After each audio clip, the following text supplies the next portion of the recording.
Mpinzani wenu jana nimemsikia bwana Ahmed Ali akimwomba Khalid, bana, hebu nipunguzie huyu mtu hapa ili tuangalie tunafanyaje.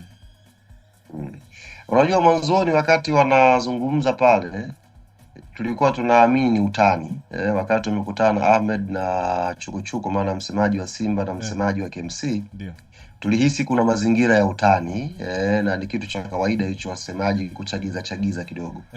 Lakini hata baada ya Ahmed kuondoka na Chukuchuku kuanza mkutano wake na waandishi wa habari, katikati ya mkutano wake alirudia tena kwamba wanakuja leo kuwasaidia klabu ya Simba kubakia kwenye mbio za ubingwa, na akisisitiza kwamba jioni ya leo itakapofika, basi viongozi wa Simba watawapigia simu KMC na kuwapongeza kwa kukata alama zile 5 kubakia 2. Kwa hiyo mwanzo tuliamini utani ambao unafanyika kawaida kuchagiza tu mpira wetu, lakini baada ya mkutano ule kuendelea na msemaji wa KMC kubaki mwenyewe na kurudia maneno hayo kwenye tone tofauti na tone ambayo ilizungumzwa mwanzo, sisi jambo hilo limetufikirisha na tumeamini kweli pengine dhamira ya KMC leo, mbali na yote, dhamira yao ni kuhakikisha Simba wanarudi kwenye mbio za ubingwa. Pengine hiyo ndio malengo yao makubwa ambayo wako nayo leo hii. Sasa sijui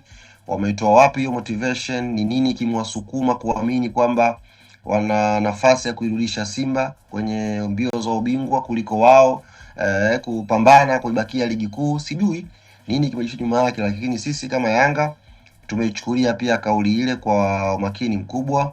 Tunafahamu ligi ya Tanzania ina mbio zake, ina ushindani wake, ina mambo yake. Kwa hiyo sio kila kitu kinachozungumzwa unakichukulia tu poa. Ndio maana nakwambia mwanzoni tuliona ni utani. Sasa hii mara ya pili ndio mara ambayo ilitufanya tuamini pengine hata kile ambacho kilijadiliwa mwanzo sisi tumeona kwenye picha ya utani pengine sio utani. Ndio dhamira ambayo KMC iko nayo, na ndio dhamira pengine ya timu nyingi msimu huu, kwamba Yanga inapambana na Simba kwenye kuwania ubingwa, alafu Yanga hiyo ije pambane na timu nyingine zinazotaka Simba awe bingwa. Kwa hiyo nafikiri unaweza kanielewa namna ambavyo ushindani ulivyo msimu huu, na sisi tumechukulia kauli hiyo kwa tahadhari, na tumewaambia wachezaji wetu tusichukulie poa kila dakika, twendeni tukapambane, tukajitoe, tupate matokeo mazuri kwa ajili ya wana Yanga. Mafanikio yatakayopatikana leo mpaka mwisho wa msimu, furaha yake ni Young African Sports Club, sio kwa ajili ya timu nyingine.